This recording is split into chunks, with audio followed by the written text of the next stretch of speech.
we will move on to the West and talk about another team that has been skyrocketing up the power rankings along with the Brooklyn Nets, and that is the Denver Nuggets. They are undefeated since acquiring Aaron Gordan at the trade deadline on March 28th. I think they are 6-0, 5-0 with Gordan.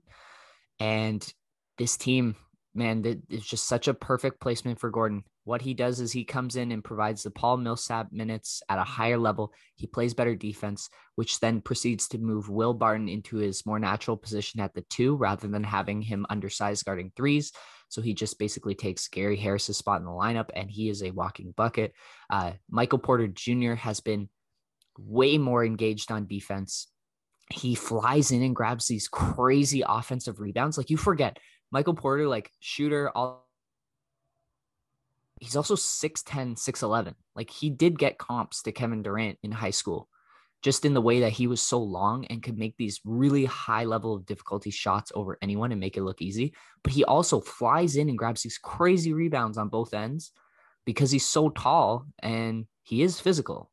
And so really exciting to see him starting to be engaged on the defensive end. He's never going to be that high level defender, but if he gives effort, he can be a great off-ball defender with his length and disrupt passing lanes and protect the rim on the weak side.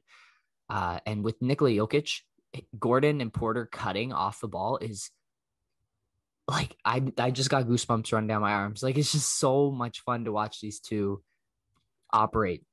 They start running these plays where Jamal Murray sets backdoor screens for Gordan kind of near the free throw line with Jokic holding about the high post, and Gordan will cut to the rim, and Jokic can either just throw like his patented over the head perfect pass for a layup, or it sucks in gravity, and then Jamal Murray, once sets the screen, he just fades out to the 3-point line and gets an open 3, and they can run those actions with Murray, with Barton, with Porter, with Gordan, and Jokic just finds them all. Like, it's so awesome because it's such a big target.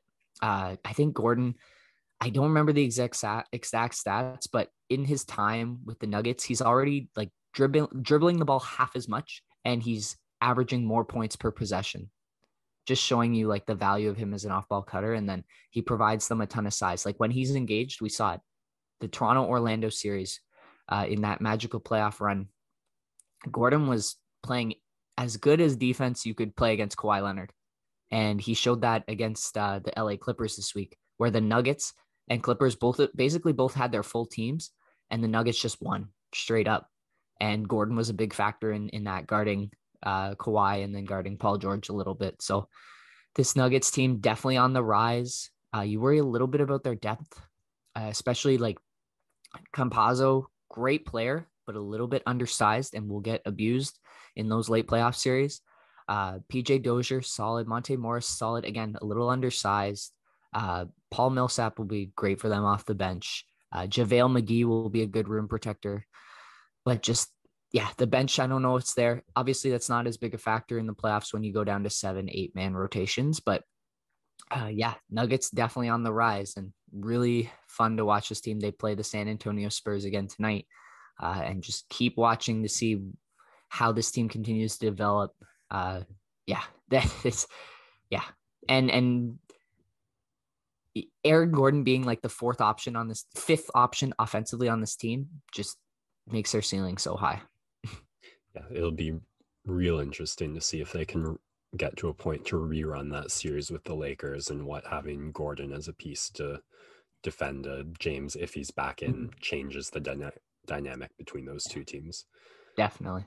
And as it stands right now, again, this is why I was talking about living on the West Coast. I am so pumped for the Western Conference playoffs, because as it stands right now, the 4-5 matchup in the West is Los Angeles Lakers visiting the Denver Nuggets.